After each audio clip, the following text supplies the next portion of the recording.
Welcome to Rick Snyder's Washington on YouTube, where you get the whole story. So please like, share, subscribe, comment, even hit the thanks button. Well, I was listening to Ron Rivera's opening presser for the Washington Commanders.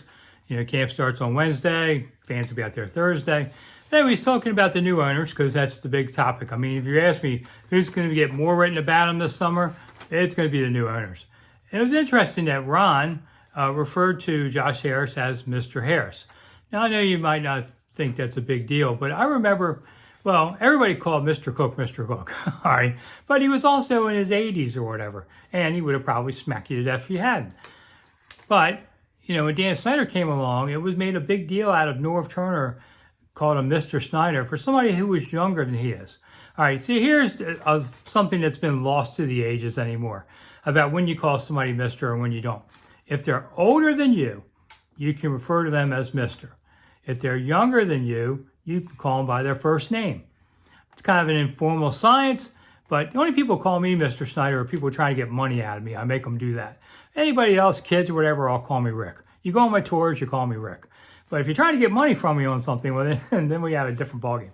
But I thought that was just interesting because Ron is 61, Josh Harris is 58.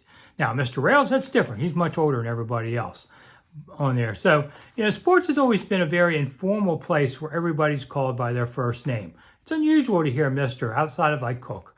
Snyder somehow thought it was a way of making everybody respect him. He even made the other owners, he would tell them to call him Mr. Snyder when they were all much older than he was. And it became a running joke about the whole thing. So it just kind of showed me that Ron is, showing respect to the new owners. Nothing wrong with that. He knows that he's, on a tight leash here in a way.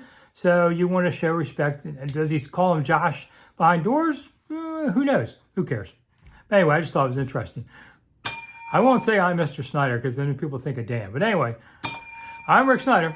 Thanks for coming. I'll see you again soon. I'll be talking around noon after the first practice.